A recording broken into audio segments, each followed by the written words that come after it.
These definitions can be found in the Revised Code of Washington, also known as the RCW, 6728080. Tourism is defined as economic activity resulting from tourists, which may include sales of overnight lodging, meals, tours, gifts, or souvenirs. Tourism promotion is defined as activities, operations, and expenditures designed to increase tourism, such as advertising, publicizing, or otherwise distributing information for the purpose of attracting and welcoming tourists, developing strategies to expand tourism, operating tourism promotion agencies, and funding the marketing of or operation of special events and festivals designed to attract tourists. Next slide. RCW 67281816 outlines the lodging tax and tourism promotion. This is important because it defines what lodging tax funds can be used for. These uses include tourism marketing, the marketing and operations of special events and festivals designed to attract tourists, supporting the operations and capital expenditures of tourism-related facilities owned by a municipality or public facilities district, or supporting the operations of tourism-related facilities owned or operated by nonprofit organizations.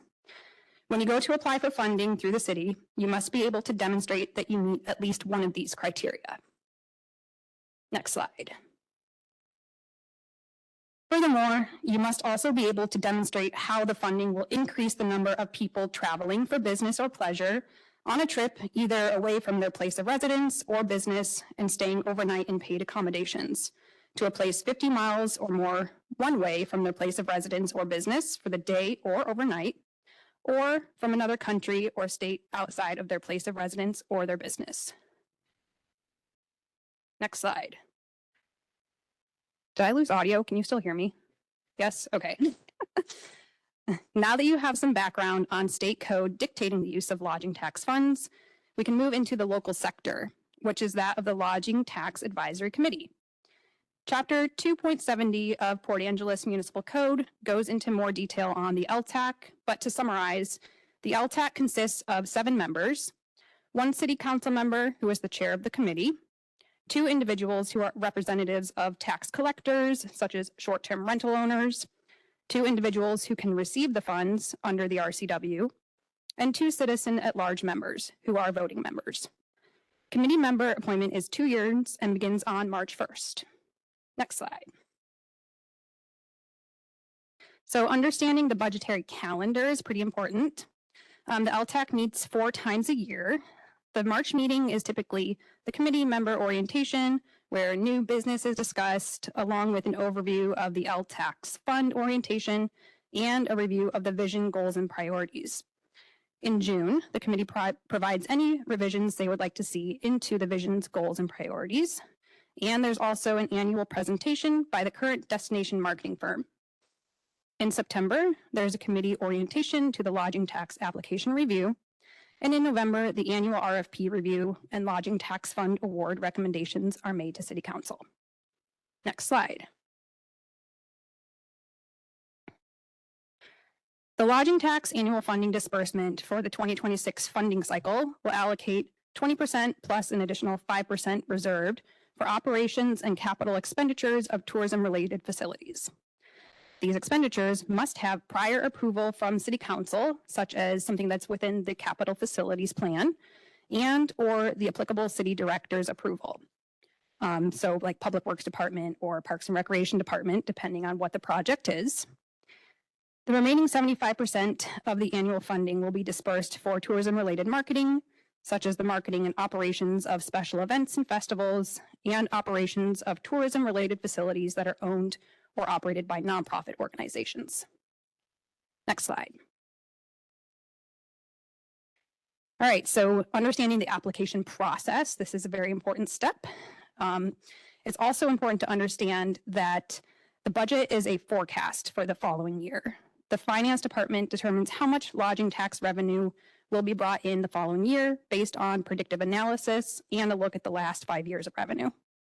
It's important that you attend the LTAC meetings or watch recordings as they become available to understand the available balance of the year. The best way to stay informed is to subscribe to the city's newsflash, the bids and RFPs pages on the city's website if you have not already done so. Next slide. This is a little infographic for those of you who have not signed up for these yet. When you first log on to the city's website, you'll want to go ahead and click on that sign up button right there on the home screen, which will take you to the next slide. From there, you'll want to subscribe to the economic development notification, which is under the bid postings, as well as subscribe to the news and announcements under the news flash. So you can register for either text notifications or email or both. Next slide. All right, getting into the meat of the conversation here. So now that we've gone over the background information, we'll move into some of the more specific requirements for the application process. This year, the application window will be open beginning today through Sunday, October 12th at 11:59 p.m. Please note that late applications will not be accepted, so make sure you get your applications in as soon as possible. This year, we are moving to one application, which will be a form type application found on the website. It will be made available through an online submittal process, which will hopefully streamline the process and avoid any confusion about which application type to use, which some may have experienced in the past. Unless you are requesting funds for both capital improvements and operations or marketing, you only need to submit one application on behalf of your organization. It's important to note that the award process is not a public hearing. You'll need to look at the packet provided in the November meeting to see the committee's scoring. If you can, it is advised to attend the November meeting and sign up to make public comment beforehand to further make your case. If clarifying questions arise during this meeting, you may act as a representative of your application to answer those questions. Next slide. This is just a little visual of what you can expect when you log into the online application this year. So in the online application, you will select which categories you are applying for. So like I said, if you're applying for capital facilities improvements, you will toggle on the first little icon. If you are applying for any of the other three, you only need to apply once. So you can toggle on all three, 1, 2, and move on from there. Next slide, sorry. All right, some tips to take away from the application process. Please be reasonable in your request. Understand that you are not the only person applying for funding. And that there is a set budget that we have to adhere to for the funds to be distributed. You must be able to demonstrate your need clearly on your application and justify the return on investment. For example, how does your event, festival, facility, etc., bring heads and beds to our community? Keep in mind who your audience is. The LTAC will be the ones scoring your applications and making their recommendations to City Council. And lastly, please keep your questionnaire answers concise. Answers must be 300 words or less. Make your points well understood, but also keep in mind that the committee will be reviewing many of these applications. As mentioned before, late applications will not be accepted. Next slide. So the online application is only one portion of what you must submit. A complete application must contain all of the following items. So a completed application questionnaire, which is what I just went over, current W-9 and your state tax ID number. If you're holding an event, ADA compliant parking plans for the event, a description and itemized budget showing how the requested funds will be used, the approval of the applicable director for those capital facilities projects, and you may also include up to 8 pages of brochures or additional information. Once you have all of that information gathered, you will combine it into one PDF and submit it to ced@cityofpa.us.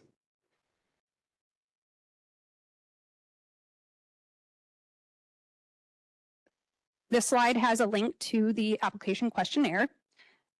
So this is where you'll provide the bulk of the information needed for your submission. It will include basic applicant information, the type or types of funding you are requesting, an itemized budget that specifies what you are seeking funding for.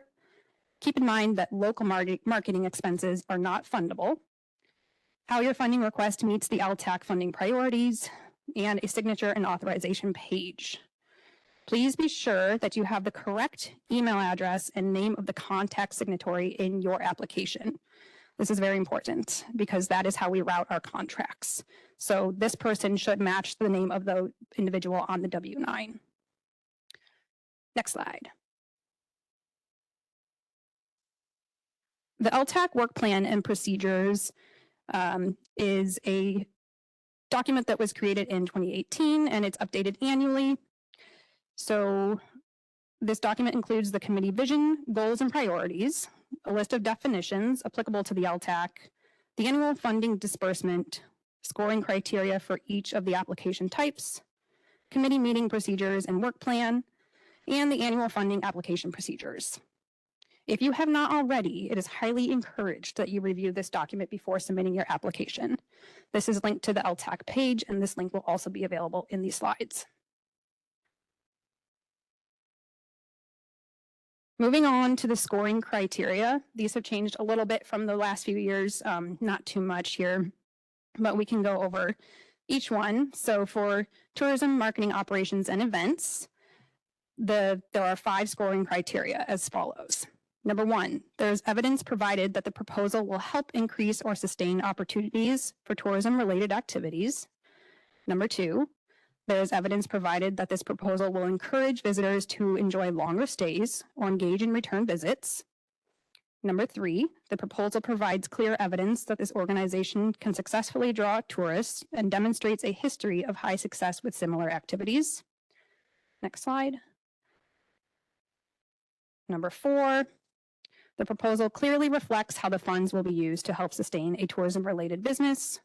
And number 5, the project lends itself to the complement of other events in the community and helps create a diversity of opportunities such as arts, culture, recreation, education, historic significance, or a conference. There will be a bonus allocated by staff, either 3 points if you can demonstrate that you are within the shoulder season, or 5 points if you can demonstrate that you are promoting an event within the off season. Each of these criteria are scored 1 through 5 by the LTAC. Moving on to the capital expenditures and public facilities, we'll also have a total of 25 points available. These scoring criteria vary a little bit from last year as well. Number 1, there's evidence provided that the project will help increase opportunities for sustainable tourism activities. Number 2, there's evidence provided that the expenditure will encourage visitors to enjoy longer stays and return. Number 3, the proposal provides a clear timeline for actions defined, and the proposal reflects enough detail to effectively determine potential for success. Next slide. Number 4, the budget provided reflects a clear understanding of the costs associated with the project, and there is evidence that this budget is based on market research, structured estimates, or estimates provided by contractors. And number 5, the project will support our local economy through local contracts, retail purchases, or partnerships. Again, each of these will be scored 1 through 5, with 1 being strongly disagree and 5 being strongly agree. So moving on, once your applications have been scored, the LTAC will meet to discuss the applications and make a recommendation to City Council on what should be funded and at which amount. It's important to note that the final decision for approval lies with City Council and not the LTAC. City Council will either approve the recommendation or send the items back for more review. Once a decision has been made, the Council will approve the recommendation as part of next year's budget. From there, what comes next? So we move into contract execution.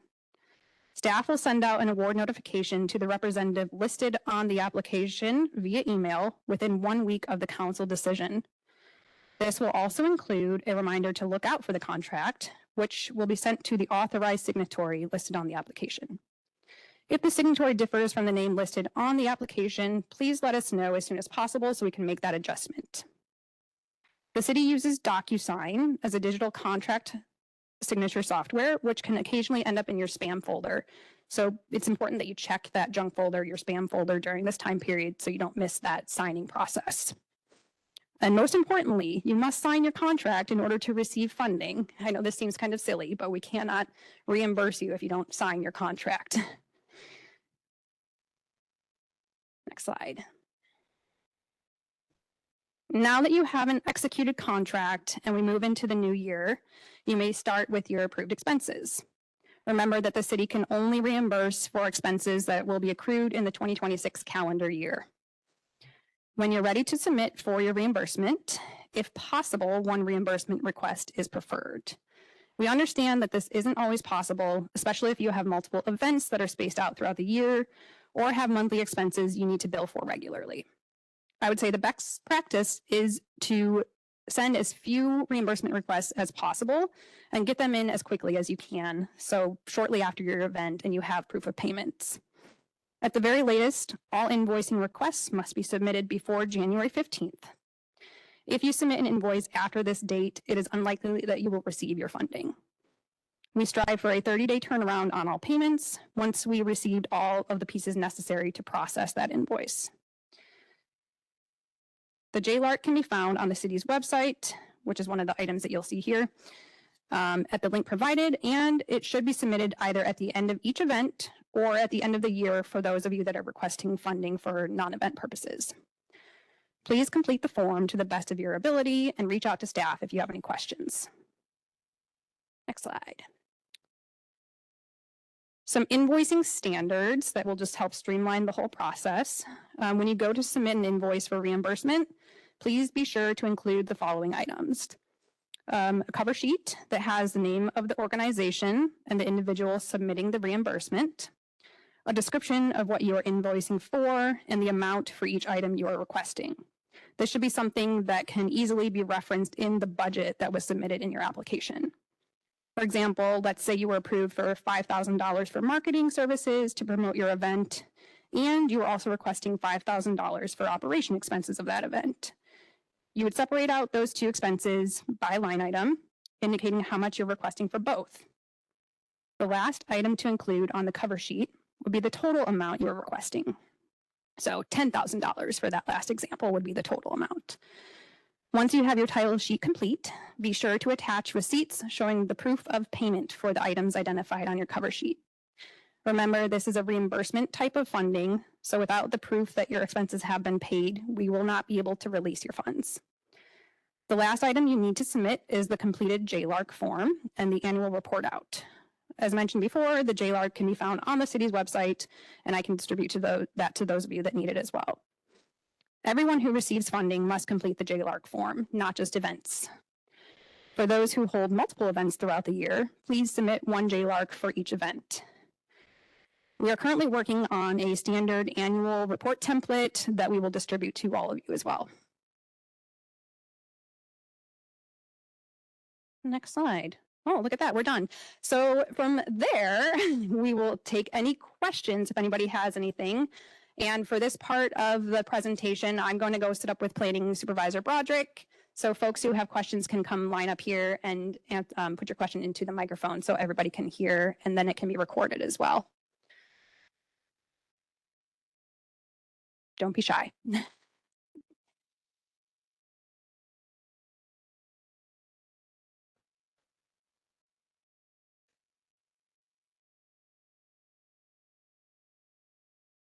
Why don't you start us off?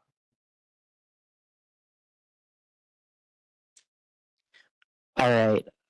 So my question, I'm the Waterfront District, and I will be submitting, I just want to make sure I understand this correctly. I'll be putting in an LTAC application for operations and for an event. So I would submit one application for that, correct? That is correct. So the way that we're going through this process, there is you'll toggle over the type of application process you're going through, and that will actually populate some conditional responses too. So there's a whole section just for like events and for capital that are like conditioned on whether or not you're doing that type of request. But Mhm. the idea behind having one application is your organization as a whole is submitting an application. Mhm. So we don't have any categories anymore. So we're just looking at the entire request as one piece. That doesn't mean you can't in your budget break everything up and itemize it. So it's understood that there are operations on one side and the events on the other. But the lodging tax committee will be reviewing your request as one application and one amount of request. Gotcha. Okay, Yeah. cool. Can I ask another question? Okay. So last year, from this process, it was a little confusing. So when I had submitted my application, I guess I erroneously checked a box that temporarily had disqualified my application. If we submit our applications early, are we still kind of at risk of potentially clicking a button incorrectly and having our application not be considered? Or is there like some potential for you guys to look at it to make sure that if we submit it early enough that we did things correctly? Or I guess that's kind of my ramble. Yeah, so that's a good question. I see no reason why staff couldn't review something beforehand just to make sure that it's compliant. If Yeah. you submit it early.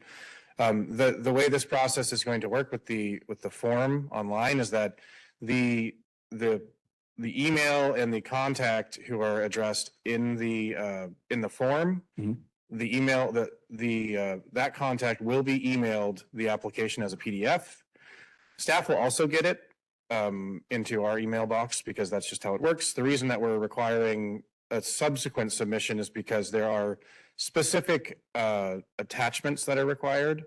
And so we want to make sure that those attachments are all one document like we've done in the past so that we don't make any mistakes on our end and not include something that you may have submitted. But if you do submit something early and you make a request to CED, we'll gladly look it over and make sure that, if there are any issues or mistakes, we can rectify those before the deadline. Cool. So like if we submit it like 2 weeks early and we're like, could you just do a brief look over to make sure that the I's are dotted and the T's are crossed and it won't be disqualified? That's Yeah. something you guys can comment. Okay, cool. Thank you so much. Yeah. Mine's a similar question. So the PNW Fiber Arts Expo is the largest event that the Port Angeles Arts Council is our fiscal sponsor for the event, but the Port Angeles Arts Council also has at least one other event, which is Second Saturday. And they actually had a lot of people come in from out of town this year, and we collected that data, and that was really great. So the Arts Council puts through one thing, and if they want some operations, they put that. But can they have more than one event? Yeah, so if it's all coming from the same organization, you can include multiple events in that one application. You would just indicate which event occurs when on the application, so we know when those events will be held. Okay, so they're going to be separate budgets for each of those events. Yes, 'Cause you would we do- itemize them, but then you would also just be applying for one total amount in your application that covers all the expenses. And since these applications are due October 12th, will estimates be okay? Because our event for this year is October 3rd, 4th, and 5th, and there is no way we're going to get all of those things turned around and done by the 12th, and we don't want to be late. So can we just estimate where we think we're going to be and fill out the JLARC and the forms later for this year, but estimate, because the form asks for what your event in 2025 was and what you're asking for in 2026, right? Yes. So estimates are fine, Yes. just because of the time. I mean, Reasonable some estimate. events are probably, Your award will be based upon your estimate. yeah. Yeah. Well, no, our award for 2025 will be based on our award for 2026 will be Yes. based on our Estimated. proposal for 2026, Yes. which might also be based on our estimates for 2025. Yeah, Correct. Okay, thank you.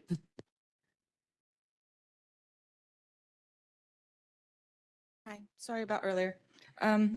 You mentioned a meeting in November, and I'm sure I can find the dates online, which is fine. I've been to a couple of these where there was no opportunity to speak. It was just a review meeting, and I just wanted to see what kind if we'll have opportunity to kind of plead our case, if you will, or answer questions if people have questions about our applications, or if it's just an information session decision. Yeah, so at the November meeting, you will be able to sign up ahead of time for public comment so that you can state your case. And then if you stick around for the meeting, if the LTAC has questions specific to your application, you're welcome to come up and answer those questions on behalf of your organization. Perfect. Thank you. Yep, no problem. Hello, my name is Roxanne, and I represent the Arts Council as well as the Hub. My question is, how are the applications going to be reviewed in the sense of, does order matter? Getting it in sooner, does it get you to be reviewed sooner? You can.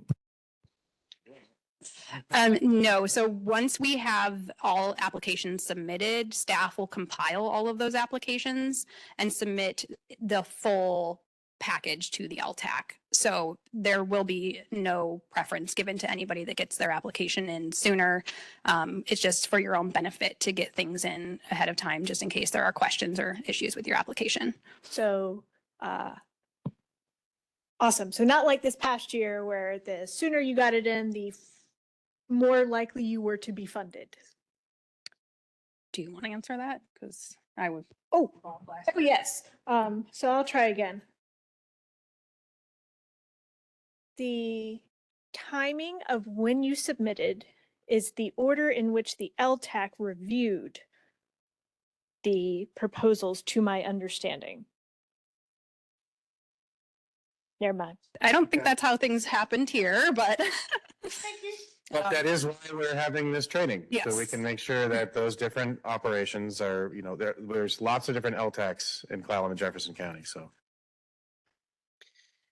Hey, good afternoon. Steve Rader Ginsburg with Field Arts and Events Hall. My question is about the 8 pages that are allowed for the attachments. Make that one single PDF. I have a lot of supporting evidence I could put in far greater than 8 pages. So do you have recommendations of what to prioritize for the best support documents, from advertising examples from out of state to box office reports to social media comments? I mean, there's lots of choices, so any direction would be helpful. I think prioritizing data is best. I think the Lodging Tax Advisory Committee likes the data. But not to say that, demonstrating the quality of your advertisements isn't a good thing as well. I would also recommend within that visioning document that I mentioned, there is a list of priorities that the LTAC will look at as well. So if you haven't looked at that newer document that was updated last year, go ahead and review that as well.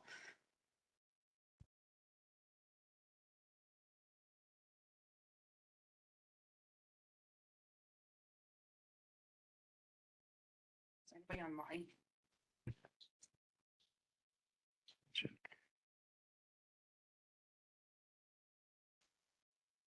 We do have some call-in folks. If you want to make comment, you can hit *3 or raise your hand at the bottom of the video if you'd like to ask a question as well.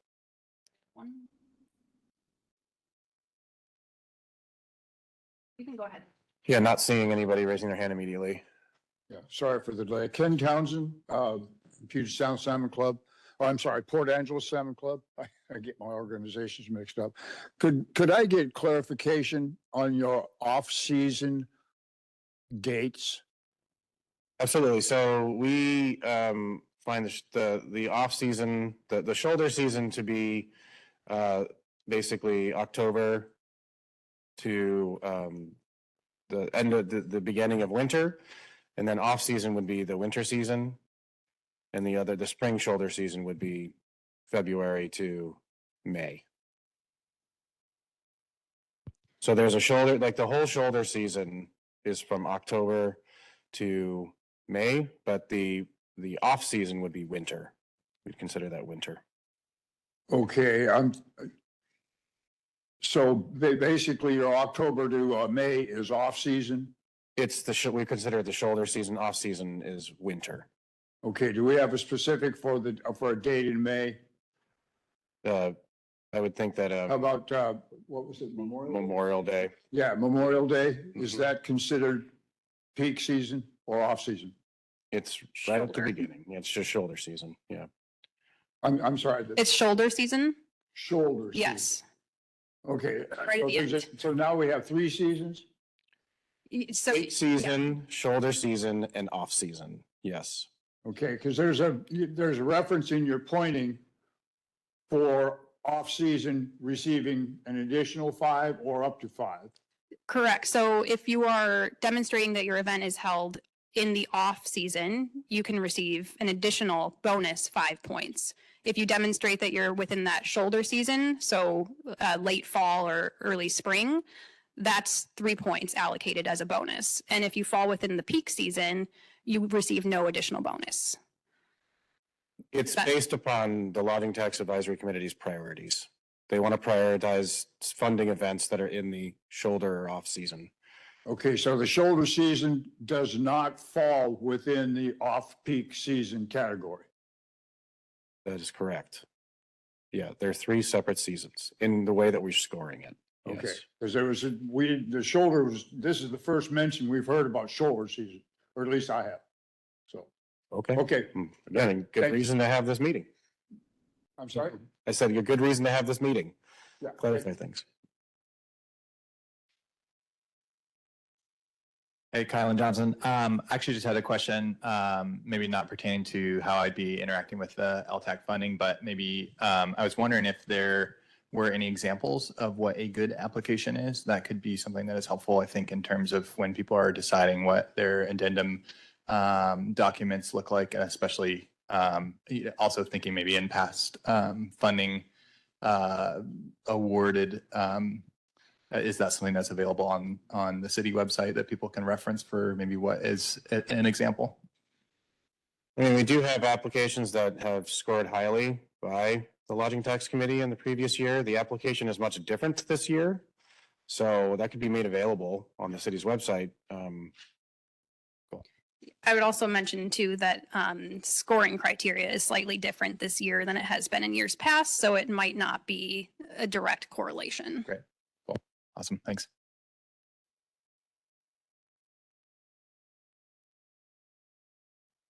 Hello. Since the application is online this year, if you get partway through it and need to do something else, can you save it and come back to it? Or do you have to fill it all out all in one shot? That is a good question. I don't know the immediate answer, but when we publish this, the answer will be in the publishing bid and RFP page. It's a very good question. The way the application is going to work is there are different pages. And so maybe if you complete a page and move forward, you'd have it. Yeah. Jalen, I'm showing your hand up. Hello, can you hear me? Hear me? Can you hear me? Hear me?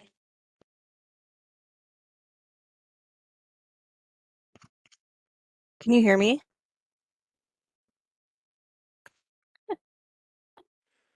All right, any other questions? We plan on having one more? Okay.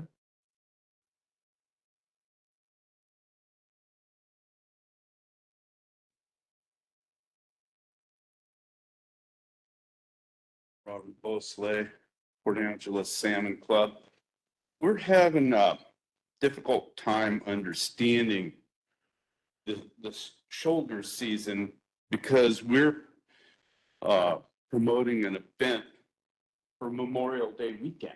And we don't know if that's at the beginning, the end, or just exactly what it is. And the point system that's awarded, we're just not sure of the dates when it begins and it ends. I don't understand it here. Can you clarify that for us? Traditionally, the peak season is Memorial Day weekend until Labor Day weekend. But we extend it to October. So Like it's mid-October. Memorial Day And Yes. that's peak season, Mhm. and you get less points for having an event in that time period than if you did it in the off season. Is that what That's my correct. understanding is? That is correct. Yeah.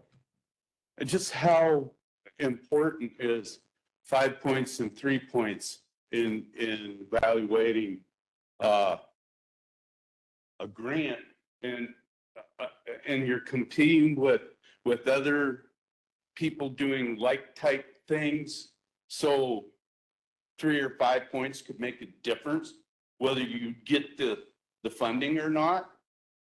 It may. It may. Yes.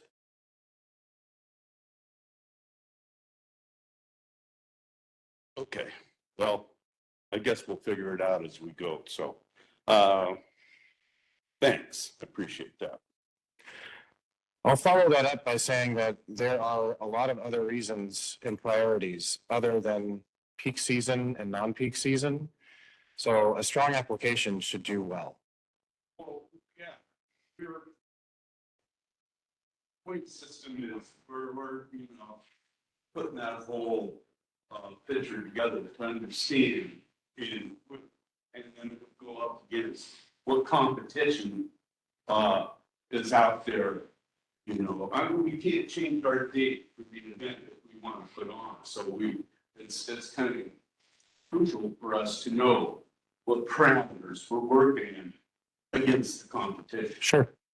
And we are competing for a certain pool of money. There's a certain amount of money that's going to be distributed for all the applicants. Is The that, lodging tax committee is going to recommend awards, and those awards will total to the eventual budget for the 2026 lodging tax fund. I'm having a tough time hearing you, sorry. The lodging tax committee is given a forecast and a budget from the finance department. We also have reserves that'll be allocated as well, but it's up to the lodging tax committee how much money was allocated. They can't allocate more than we have forecasted to have and have in reserves. So it's all based upon those two criteria. And there's a budget yet, Tom? The budget is coming, yes. Thanks. No problem.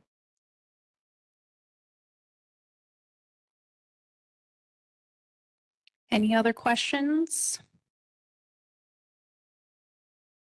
If anybody does have any further questions that you think of down the line, feel free to reach out over email. CED@cityofpa.us is the best way to get in touch with at least one of us, Ben or I, and we will field your questions as they come in. Otherwise, thank you all for coming. I really appreciate it. And the application should be live by 5 today. Mhm. Yeah. I need to.